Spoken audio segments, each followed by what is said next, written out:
kira-kira kalau kemudian ada masyarakat, segolongan masyarakat, sebagian besar masyarakat menghendaki Pak Mul untuk turut serta, Pak Mul jangan duduk di situ saja dong, agak naik sedikit Pak. Temani si A, si B, si C untuk menjadi seorang figur nasional, entah itu cawapres misalnya seperti itu. Bapak siap kan? Kita disuguhi untuk mengorbankan kepala aja kita siap.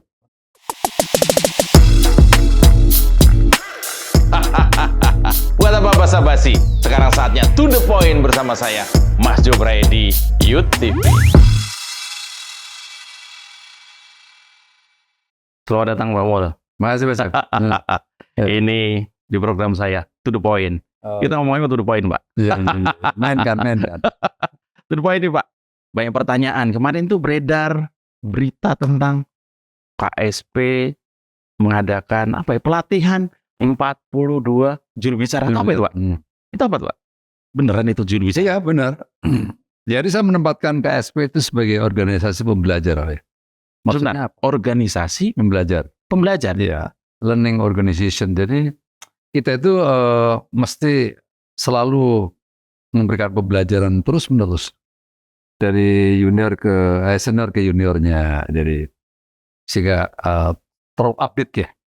Itu yang pertama. Yang kedua, kita ingin menyajikan ke publik tentang informasi yang disampaikan oleh tenaga ahli profesional dari KSP itu betul-betul yang konkret, yang lengkap dan seterusnya. Dengan demikian maka diperlukan orang-orang yang ahli di bidangnya. Soal informasi itu tadi ya, menyampaikan kepada publik. Karena saya tidak ingin nanti anak-anak bersifat general ya. Iya. Begitu ketemu nanti lawan bicaranya anggaplah bicara tentang ekonomi, padahal yang pas diundang bukan orang ekonomi. Wah, ini repot nanti. Iya. Ini bisa nanti mencelakakan yang bersangkutan, terus yang kedua publik juga mencemooh ya. Iya. Ini gimana sih orang nggak ahli kok dipanggil? Oh, oke. Jumlahnya 42 loh, Pak. Iya, jumlahnya 42. Nah, karena apa? Karena saya mencoba mengeksplorasi anak-anak yang lebih di bawahnya. Ini junior. Jadi ada saya selaku kepala staf, yang kedua ada deputi. Oke. Berikutnya ada tenaga ahli utama dan tenaga ahli madya di bawahnya. Saya sudah mulai tenaga ahli madya saya angkat. Iya. Saya beri ruang untuk dia berbicara. Gitu. Jadi karena apa? Karena anak-anak muda ini harus beri ruang dong. Jangan hanya didominasi oleh orang-orang yang senior. Itu saya dengar masih normatif dan birokratif. Teknisnya seperti apa, Pak? Kan gini, Pak Jokowi ini kritik kita, saya sebagai awam nih.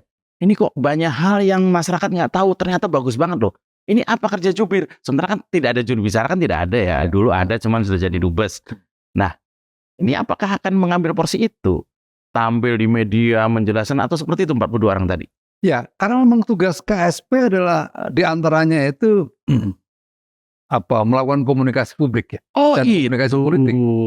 Tuh, sehingga apapun yang harus disampaikan atas sebuah kebijakan presiden, maka harus kita kalau presiden kan ngomongnya terbatas. Iya. Saya itu kita eksplorasi dari apa yang disampaikan oleh presiden itu disampaikan lebih utuh lagi kepada publik. Itu tugas KSP. KSP, iya. Maaf, saya baru tahu soalnya. Iya. Soalnya publik ini melihat ya sosok Pak KSP kita tadi Pak Mul ini kan sosok yang adem, pendiam, gitu kan. Ini lalu sekarang saya baru tahu ternyata salah satu tugasnya adalah menjadi quote and quote gitu saja ya, juru bicara beliau Pak Presiden Jokowi. Begitu kira-kira. Ya sebenarnya sesuai tugasnya ya. Karena itu sudah melekat dalam tugas. Mau diperintah oleh presiden mau tidak itu sudah perintahnya KSP untuk menyampaikan informasi kepada publik. Itu memang sudah melekat pada tugas KSP. Nah, berarti izin. Ini baru-baru ini heboh Pak, kan kemarin soal sepak bola Piala Dunia U20. Apakah KSP juga diberi ruang untuk berkomunikasi dengan publik soal itu? Kita sampaikan kepada publik. Jadi apa yang dalam kebijakan berikutnya, bagaimana perjuangan tentang Indonesia untuk mendapatkan tuan rumah under 20 ini dan seterusnya. Sampai akhirnya seperti ini kondisinya ya. Ya. Kita mengambil langkah-langkah, akhirnya publik lebih tahu, lebih paham posisi yang sebenarnya seperti apa. Dan itu adalah tugas KSP untuk menjelaskan rinci, detail, dan tentu saja nggak boleh ada hoax di situ. Oh ya pasti. Kita kelebihan KSP itu berbicara di atas data. Untuk itu kita harus paham betul tentang data. Ya. Terus yang kedua kita harus paham kecenderungannya. Kecenderungan. Ya, kecenderungan ini harus dibaca gitu. Sebagai contoh, pertumbuhan ekonomi ke depan seperti apa? Kecenderungannya seperti apa? Terus pandangan-pandangan dari dunia apa itu lembaga-lembaga dunia untuk melihat Indonesia seperti apa? Ini mesti kita pahami betul. Oke. Ya saya lihat memang ya mungkin kami mewakili awam lah.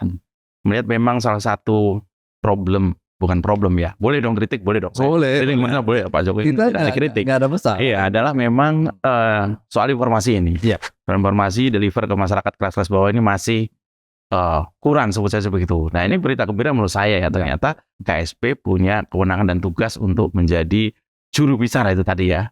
Dalam kewenangan sebagai KSP. Ini soal kerjaan. Sekarang saya baru lihat Pak, ada sebuah video Bapak tuh main film pendek. Tapi lucu lah kira-kira aja. Saya nggak nyangka Pak Mul yang kalau lihat ini awam Pak. Saya kan baru ketemu nih kan ya tahu Bapak ini jenderal serem. Boleh dong Pak bilang gitu kan. Ternyata bisa guyon. Iya. Dan ada kalimat menurut saya ya yang harus Bapak jelaskan sekarang. Panglima Tani. Itu apa Pak? Ya. Itu menurut saya sih cemerlang ya. Bapak bisa cerita tuh kenapa sampai ada ide itu? Ya itu kan mungkin masyarakat petani ya mau melabeli itu. Melabelin itu aku nggak ngerti. Kan agak saya Jogja Pak, plesetan Pak. Panglima TNI, Panglima Tani. Mungkin masyarakat nggak percaya bahwa setelah saya jadi panglima kok maunya turun ke dunia pertanian. Kok maunya kena lumpur. Gitu. Dan jalanan pit. Dan saya serius di dunia pertanian itu bukan sekedar ecek-ecek, enggak. Keseriusan saya itu saya mulai dari pada saat setelah saya pensiun itu saya terjun ke dunia pertanian dan saya sudah diskusi dengan keluarga, dengan istri ya. Oke, silakan gitu.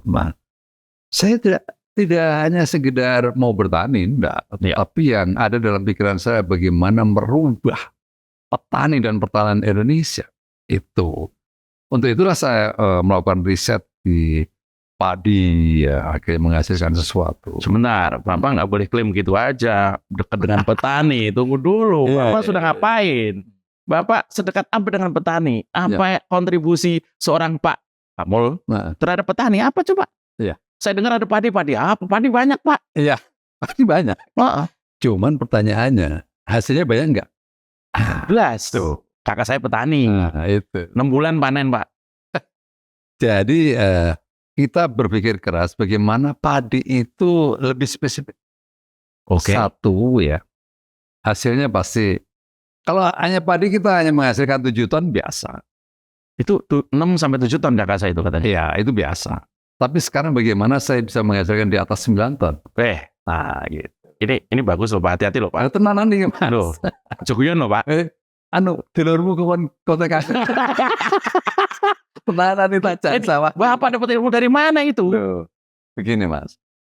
Saya sedikit punya kelebihan karena banyak mendengar. Ya, sinau. Jadi saya banyak berdiskusi dengan berbagai pihak ya. Lembaga-lembaga penelitian saya diskusi. Ada profesor saya diskusi dari berbagai perguruan tinggi. Tuh.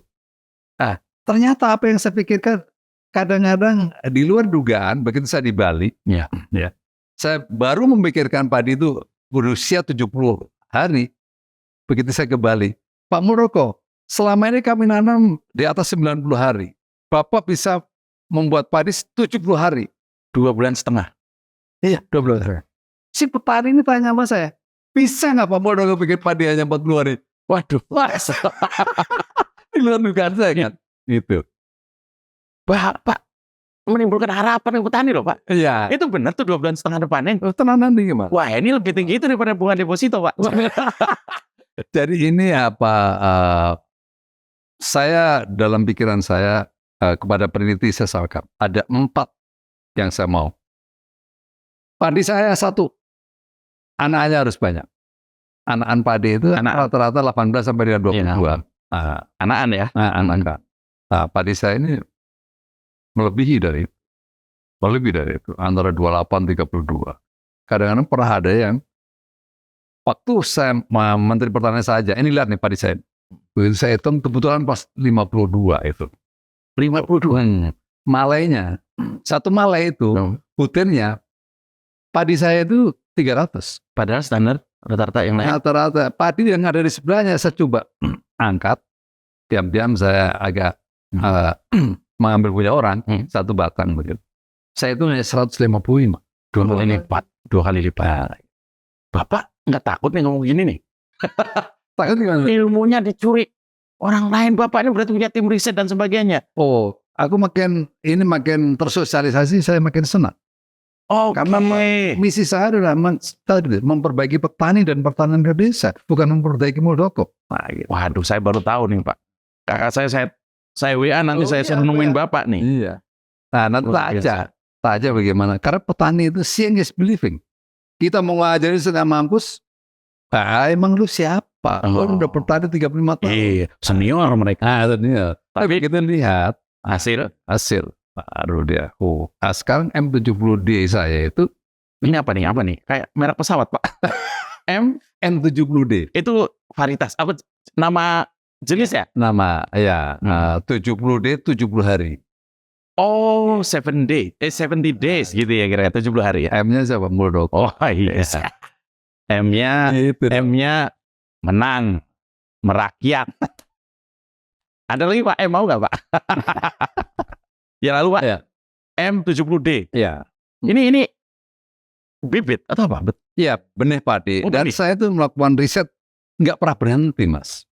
Dulu awalnya saya juga punya M400. Satu malai itu 400 petir ya, M400 itu. Nah, sekarang saya merinding loh Pak, karena riset saya berjalan terus. Sekarang M40, M400, M410, 410. Nah, ini hanya usianya memang 90 hari. Wah, ini saya pastikan di atas 10 ton. Bapak ini nggak main-main ya dengan petani ya ternyata ya. Serius ya. Sebentar Pak, ini ada bukan kontradiktif ya. Ada satu yang menarik nih. Karena juga saya membaca berita Bapak ini kok dekat sekali dengan teknologi mobil listrik. Tadi sawah, sekarang mobil listrik. Bapak maunya apa sebenarnya? Iya, kadang-kadang saya juga bingung maunya apa. Bapak ini setidaknya Muldoko setelah pensiun memikirkan 2 hal yang sangat strategik bagi Indonesia ke depan. Pertanian, teknologi. Iya. Satu sih saya sudah lupa duluan. Mas, mungkin Mas nggak percaya, pada saat saya Wagub Lemhanas tahun 2011-2012. Masih Lemhanas. Dia Lemhanas. Ya. Saya waktu itu sudah berpikir, masa depan adalah baterai. Dan baterai adalah masa depan bagi dunia. Itu orang belum berpikir, Mas. Itu 13, 15, berapa tahun lalu. Begitu saya 2016, saya memulai membangun mobil listrik. Orang semua ketawa. Hah? Ya enggak aja itu. Iya. Karena setahu saya mobil listrik itu Pak Luhut, Pak. Jadi ternyata Pak Muldoko yang duluan. Tapi alhamdulillah sekarang mobil MAB, mobil anak bangsa ini ya. Mas biasa nih. Sudah berkembang sangat pesat. Loh, ini diproduksi Pak? Udah. Loh, saya kalau ngomong mobil agak trauma Pak. Dulu saya kan salah satu yang gencar soal SMK soalnya. Sekarang saya digebukin. Ini saya harus tahu dulu ini beneran mobil ada nih ya. Ini sudah produksi ya. Ini udah menata mobil, pendekatan industri mobil, bukan hanya sekedar ecek-ecek. Beneran mobil Pak? Bener. Tamiya Pak? Beneran loh ya? Beneran ini. Sama bisa ngeliat nanti di pabriknya ada di mana, di Demak. Waduh, ini Bapak ini harus sering tampil di TV nih. Bapak sedemikian serius dengan petani, ternyata juga sangat serius dengan mobil listrik tadi. Saya mau datang ke pabriknya loh Pak, kapan loh? Serius Mas. Jogja dengannya pun deket Mas. Nanti saya ajak Mas Butet, naik mobilnya Pak Mul. Wah. Ini gini Pak, di luaran ini, ya saya mau motret netizen. Saya tuh orang-orang bilang, juru bicara netizen, kata anak jemutin. Oke lah menyebut seperti itu. Tapi saya mau bicara, ini agak-agak sensitif Pak. Seberapa dekat Pak Mul ini dengan Pak Jokowi? Ya namanya di istana ya deket lah. Oh iya, kalau itu tahu Pak. lebih dekat Bu Iriana kalau gitu. Bukan, maksudnya itu Pak Jokowi ini tidak mungkin meletakkan seorang figur yang dekat secara struktur dan personal ke orang yang tidak beliau percaya. Saya yakin Pak Jokowi pasti sangat percaya dengan Pak Mul. Cerita sedikit. Ya, dalam hubungan kerja ya biasalah kita namanya Struktural biasa. ya, kepala staf presiden dan dalam situasi-situasi yang krusial kita biasa diskusi dengan beliau di beranda. Ya. Ada Menteri Sekap, ada Menteri Mensesnek, ada saya, ada Pak Presiden. Bagaimana melihat? Itu daily kayak gitu kira-kira situasinya. Not daily, tapi pada situasi yang perlu ada atensi ya. Atensi.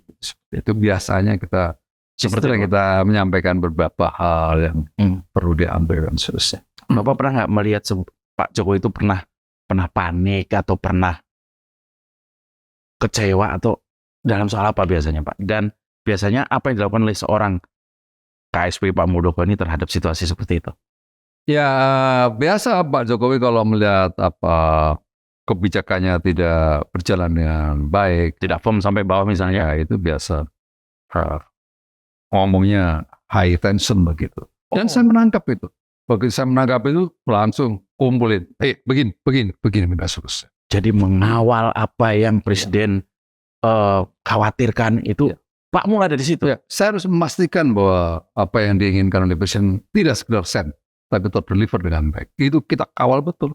Berarti saat-saat kritis Pak Presiden Jokowi, Pak Mul itu ada selalu, walaupun tidak selalu mungkin, tapi situasi-situasi itu pasti akan melekat dengan pekerjaan Bapak sehari-hari. Iya, itu.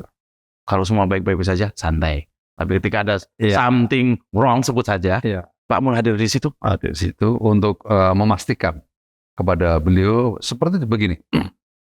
Ini terhadap proyek-proyek nasional strategis ya. Presiden Pak Muldoko ini supaya dikawal. Proyek-proyek nasional strategis karena waktu kita tinggal sebentar. Ya. Pastikan bahwa semuanya bisa berjalan dengan baik. Saya langsung mapping. 53 proyek nasional strategis, saya mapping satu persatu, very detail.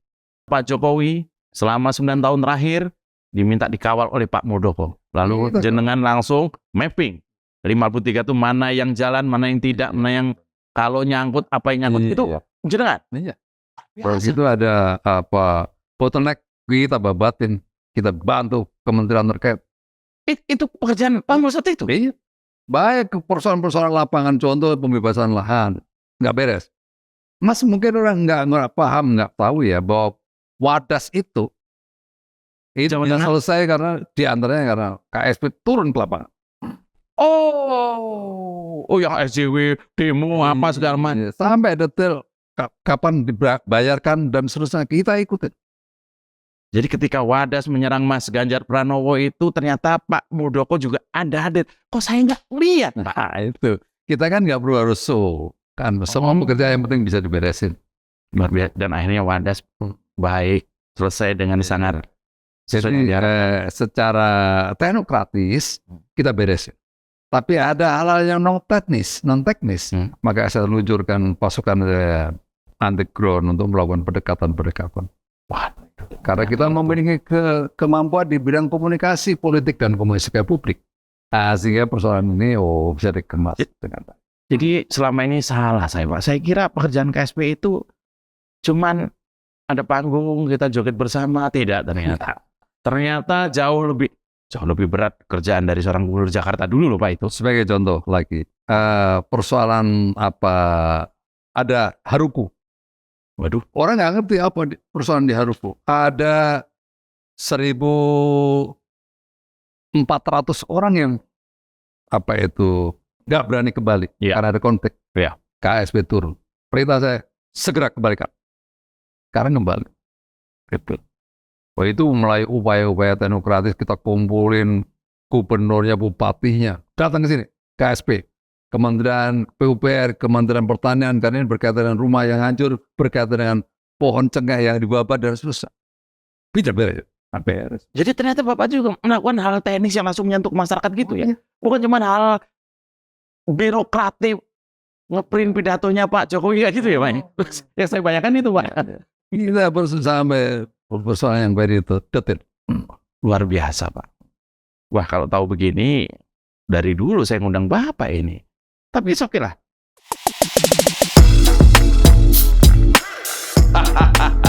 Buat apa basa-basi? Sekarang saatnya to the point bersama saya, Mas Jobray di Youth TV. Wah, Pak Mul, ini kita puasa-puasa. Obrolan kita tentu tidak boleh hoax. Semua harus apa adanya. Apalagi KSP. Apalagi KSP. Oh, nggak berani. Wah, kalau KSP aja sampai Dari data aja nggak berani. wah nggak boleh karena itu citra presiden ada di situ. Saya pikir begitu. Capek nggak kerja di KSP Pak? Saya orangnya makin capek makin seneng gitu. Pasangannya. Makin capek. Nah, makin senang. Makin ada tantangan makin senang. Tapi iya sih ya, Bapak masih di KSP aja, Bapak jalan-jalan ke sawah. Bapak apa tuh? Empat itu sepeda motor. Iya. Bapak tadi juga bilang ikutan juga dalam proses waktu Wadas itu. Bapak juga ngurusin mobil listrik. Bener sih nggak ada capeknya. Nggak, kalau mobil listrik sama yang bersifat perusahaan itu sudah di luar urusan. Begitu saya dapat tugas dari Pak Jokowi sebagai kepala staf presiden, itu saya tanggalkan, saya tunjuk profesional. Sudah ada profesional yang Ya. pegang. Tapi setidaknya saya juga tahu bahwa perkembangannya seperti apa sekarang, kan begitu. Oh, kurang dari setahun Bapak nganggur loh. Terus mau ngapain Pak? Hah? Kurang dari setahun Bapak keluar dari KSP. Mas, sekarang saya juga sedang menyiapkan ini, kita ini dinamo itu masih import. Dinamo, motor listrik. Yes, dinamo motor listrik itu import. Jadi kalau kita berbicara tentang mobil listrik itu baterai, dinamo motor, dan apa itu controller. Oh, tiga itu ya. Tiga-tiganya masih. ICU ya. Kalau di mobil Iya, tiga-tiganya masih. Ini kampungan kita ini. baterai bisa kita buat, tapi motor listriknya atau dinamonya masih Sekarang impor. Saya sedang menyiapkan. Ntar lagi jadi. Jangan-jangan Bapak ini anak STM dulunya ya? Bukan? Pertanian jalan, listrik jalan, ini malah mekanik. Nah, Motor listrik. karena saya senang tantangan. Iya, Apa Pak? Ulangi Pak. Senang apa Pak? tantangan. Wah, kalau ditantang tuh jadi wapres, berani nggak Pak? Sebentar Pak. Saya mau Pak, itu ada yang nantang netizen Pak. Berani nggak jadi wapres? Bapak bilang udah tantangan loh Pak. Siap salah Pak. Ada yang bilang itu netizen. tugas apapun. Oh tugas. Oke Bapak, saya kasih apa lagi? saya kesempatan jelasin soal tadi motor listrik dulu deh. Apa yang mau dilakukan tuh? Ya, Motor listrik. motor dinamo Dinamo. ini perlu kita bikin sendiri. Masa import? Merakit dinamo maksudnya. Masih Pak kita dinamo aja nggak bisa buat. Ya, nggak bisa. Kita masih import. Masih impor. Iya, ntar lagi udah ada namanya Dinamo Motor Indonesia. Dinamo Motor Indonesia DMI. Itu hasil karya anak bangsa atas inisiasi Pak Mul. Bisa pasti kan sebentar lagi udah jualan. Bapak atensinya tinggi banget ke masyarakat, ke hal detail gitu. Ya, kenapa? Kalau kita ini kayaknya nggak punya pride begitu loh. Masa begitu aja kok import? Hal-hal sepele loh ya, kok impor. Tapi dinamo jangan salah. Hampir semua yang bergerak itu menggunakan dinamo. Maka mestinya anak bangsa harus. Ya, dari kipas angin sampai motor listrik itu tadi ya. Ya. Wah, ini luar biasa. Jadi, katakan, apa yang Pak Mul bayangkan di 2024 nanti, kita tahu masuk tahun politik nih ya. Ini saya bicara masuk politik. Iya, ini KSP oke. Saya mau bicara soal politik dengan seorang Jenderal Purnawirawan Muldoko ini. Masuk tahun politik, hangat Pak situasi. Bahkan agak-agak naik tensinya. Iya. Apa pandangan Bapak terhadap situasi ini normalkah? Atau ini mengkhawatirkan? Atau ini biasa-biasa saja? Ya, itu bagian dari apa itu Dinamika politik yang nggak pernah berhenti ya. Namanya 5 tahun. 5 tahun sangat singkat. Orang mungkin memandang panjang ya. Tapi begitu kita masuk ke pemerintahan 5 tahun itu sangat singkat. 5 tahun sangat Karena apa? Every time Pak Jokowi itu mungkin per detik udah dapat masalah, per detik dapat masalah. Sehingga waktu itu betul-betul berjalan sangat-sangat cepat. Maka yang kita kita waspadai yaitu bagaimana menjaga efektivitas pemerintahan ini. efektif terhadap waktu, sedemikian banyak masalah ini. Ada berbagai gangguan kalau iya. jadi kita tetap efektif untuk menjalankan tugas-tugas pemerintahan. Kalau dari yang Bapak jelaskan tadi, kok menurut saya Bapak ini mungkin ya, persepsi saya bisa salah. Jauh lebih dekat Bapak daripada mungkin menteri-menteri lain terhadap Pak Jokowi. Benar nggak? Ya, Baik secara struktur. urusannya bukan masalah dekat atau tidak, tapi bagaimana kemampuan kita untuk menyerap keinginan Pak Presiden itu untuk segera dioperasionalkan. Contoh, Mas, pada saat Presiden menyerahkan sertifikat kepada masyarakat ya, distribusi lahan, Presiden mengatakan, saya ingin ya, masyarakat tidak hanya menerima sertifikat, tapi masyarakat setelah ini diberdayakan agar mereka bisa merubah kehidupan mereka sehari. Itu perintah Presiden. Iya, mengatakan statement seperti itu. Apa yang saya lakukan? Setelah itu langsung kementerian terkait duduk sini. Ini maunya Presiden begini. Menteri Pertanian, lu bisa berbuat apa? Menteri Desa, Menteri Koperasi, dan seterusnya Menteri KKP. Bapak mengorkestrasi. Iya. Itu pekerjaan. Jadi hanya sebuah statement oleh Presiden, tetapi dan dikerjakan, Pak. Harus dijalankan. Dan langsung terjadi di Buleleng. Semua menteri langsung berbuat sesuatu. Berikutnya lagi di Jawa Timur, di Bali, di Batu. Kementeriannya meningkat lebih banyak lagi. Bapak ini nggak main-main loh kerjanya ternyata. Saya kira main-main, Pak. Ternyata nggak main-main. Iya. Ini luar biasa loh. Menurut saya sih ya, ini bicara Pak, saya sering ketemu teman-teman. Spek Bapak ini spek capres-cawapres loh. Atau kalau lihat situasi sekarang ya minimal lah gitu. Bapak ini elegan sekali kalau bisa. Mohon maaf Pak ya, kan to the point Pak caranya. Bapak ini, spek Bapak ini menurut saya sih, gambaran saya, nanti Bapak boleh berkomentar. Cocok sekali nih kalau misalnya ada Ganjar Pranowo di sana, ada Pak Muldoko di sebelahnya. Menurut saya, gimana kalau saya bilang gitu Pak? Bapak marah nggak? Ya jaga aja tuh menurutnya itu. Apa kira-kira keinginan Pak Mul terhadap pergantian kepemimpinan nasional pada akhir 2024 nanti? Apa yang Bapak harapkan situasinya? Ya, saya melihat bahwa kepemimpinan Pak Jokowi sekarang ini banyak sekali melakukan hal-hal baru ya. Betul. Dan bahkan kadang-kadang kita sering kaget-kaget begitu. Ya. Sebuah keputusan yang sangat berani. Berikutnya speednya juga luar biasa. Ya. Karena beliau selalu mengatakan bahwa global sekarang itu bukan antara negara yang besar dengan negara kecil, bukan antara negara yang maju dengan negara berkembang, bukan. Antara siapa yang cepat dan siapa yang lambat. Dan siapa yang cepat itulah yang menang.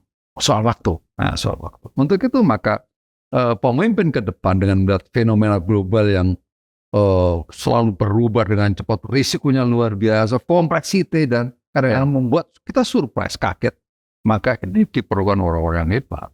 Orang-orang yang bisa menangkap perkembangan situasi global itu dengan kemampuan mengadaptasi. Kalau kita nanti kayak kucu-kucu Mas. Maju. Nah, keringatan doang. Repot. Saya selalu punya teori bahwa ke depan memang harus ada pemimpin yang mampu meneruskan, bukan mengganti Pak Jokowi. Ya, bagaimana komentar Bapak nih soal? Ya, pasti meneruskan. Karena kalau mengganti kan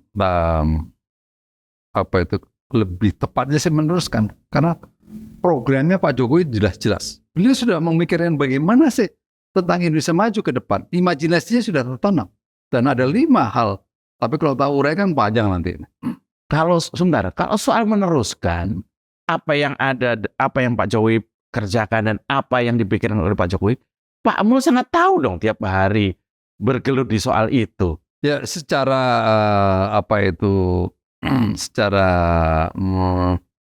ya tahulah secara teknokratisnya apalagi sangat paham. Bahkan gestur Pak Jokowi pun akan belok kanan atau belok kiri, Pak Mul mungkin sudah paham. Sehingga menurut saya nih, kalau memang harus ada kata meneruskan, itu ada kata kunci untuk pemimpin kita ke depan. Menurut saya nih, Pak Mul boleh membantahnya.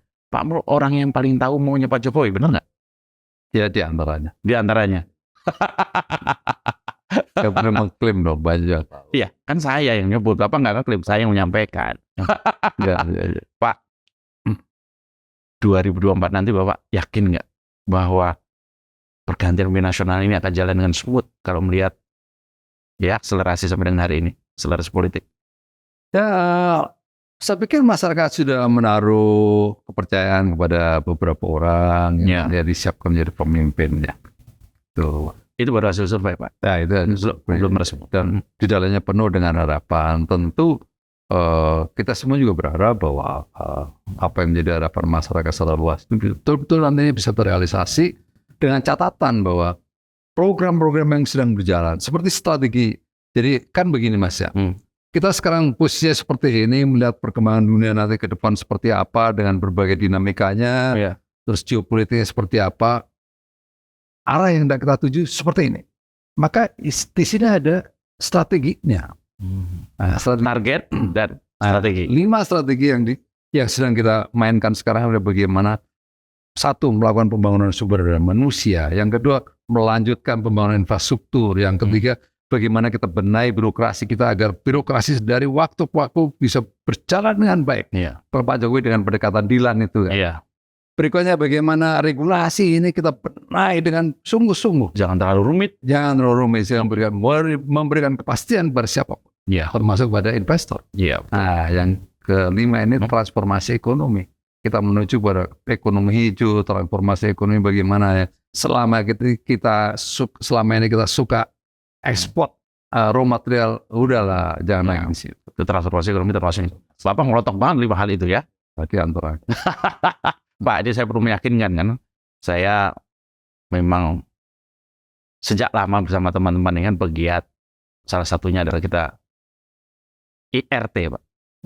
I-nya itu kita harus anti terhadap intoleransi, R-nya itu kita juga anti terhadap radikalis, dan T-nya itu terorisme. Komitmen seorang Pak Muldoko ini terhadap 3 hal tadi, IRT tadi, seperti apa Pak? Oh, saya nggak pernah surut Mas. Dalam menyuarakan 3 hal ini tidak pernah surut. Contoh? Satu, saya selalu teriak, jangan lagi berbicara minoritas dan mayoritas. Hari kini kita masih bicara mayoritas dan minoritas.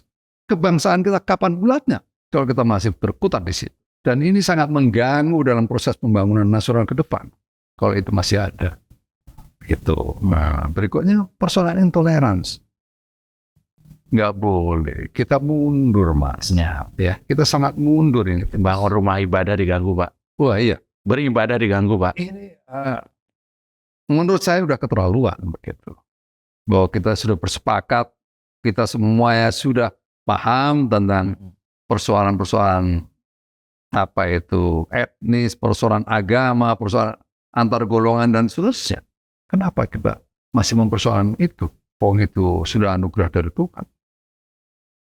Jadi saya kalau ngomong masalah itu sangat keras. Apalagi Bapak punya background tentara, TNI, sudah jelas posisinya dari mana. Luar biasa Pak. Mau sedikit saya minta closing statement Pak Mul terhadap next. Kira-kira kalau kemudian ada masyarakat, segolongan masyarakat, sebagian besar masyarakat menghendaki Pak Mul untuk turut serta, Pak Mul jangan duduk di situ saja dong, agak naik sedikit Pak. Temani si A, si B, si C untuk menjadi seorang figur nasional, entah itu cawapres misalnya seperti itu. Bapak siap kan? Oh, pada dasarnya prajurit Mas. Apalagi yang enak kalau kita disuguhi untuk mengorbankan kepala aja kita siap. Apalagi kan tugas-tugas seperti itu. Luar biasa Pak. Saya yakin penonton kontrak saya yakin penonton UTV beberapa sudah tepuk tangan Pak. Ya, mungkin begitu ya, kita nggak tahu. Terima kasih Pak Mul sudah hadir di To The Point dan sehat selalu, perjuangan di depan menunggu Bapak. Matur nuwun Pak. Oke, makasih.